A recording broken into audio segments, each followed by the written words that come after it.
So you're ready to buy your next home, but you're unsure whether or not you should put your current home up for sale first. In my opinion, no, you shouldn't. And in this video, I'm going to explain to you why, in my opinion, it makes more sense to buy your next home before selling your current home.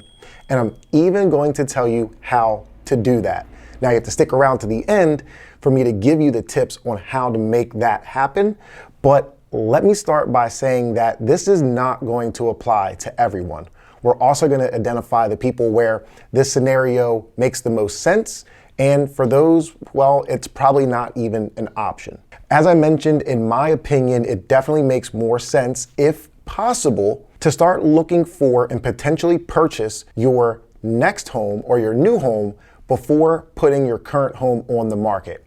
And the first reason for that is because it alleviates that stress. The biggest question that comes to mind is, where am I going to go when my home sells? Now, keep in mind the current real estate market, while the biggest driving factor behind the frenzy is the fact that there is very limited inventory. Right now in Pennsylvania, the first quarter of 2023, we have seen roughly 2 months worth of inventory here in this market. What that means is that if new homes weren't introduced to the market, that within 2 months we would exhaust all of the inventory, all of the homes that are available, we would go through that inventory. Now, a normal market is somewhere around 5 months. So you can see we're pretty far off of being a stable market. Anyway, that's not the point. The biggest question that I get when I'm talking to clients is, well, Chris, if I sell my home now, where do I go? If you enter the market as a buyer and find your next home first, well, that question, you don't have to worry about that. It alleviates the stress of, where am I going to go when my home sells? So that's the number one reason that I would say, if possible, look for your new home before selling your current home. The second reason for doing this is somewhat of a selfish and maybe not as imperative, but when you do this and you move to your new home before selling your current home, you also have the flexibility to move at your own pace. I don't know how many times you've moved or whether you've done it professionally or you've done it all on your own, but either way, it's a big pain in the and when you have some flexibility and you have some time, it definitely makes the overall experience that much better. So again, not as imperative or important, but having that flexibility when it comes to moving from your current home to your new home is something that you can take advantage of if you go this route. Now, another reason to consider buying your new home first is because it gives you, as a buyer, some flexibility when creating or presenting offers.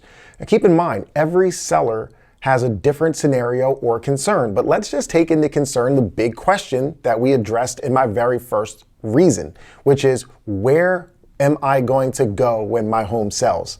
Now, think about it. If you can approach a seller who has that question as a concern, you can give them a lot more time to find a home that meets their needs. You can create offers or present offers that say to the seller, listen, we are going to give you terms that you like, right? We're going to come to terms on the price, the deposit, the inspections, all of that. But we're also going to make sure that you have reasonable time to find a home. So instead of settling in 30 or 45 days, which seems to be the common theme, we'll give you 60 days or even 90 days. Or better yet, we'll give you 30 days to find a home before we all truly agree. We can make it a contingency that if you don't find a home within 30 days of accepting this contract, that this contract is no longer valid.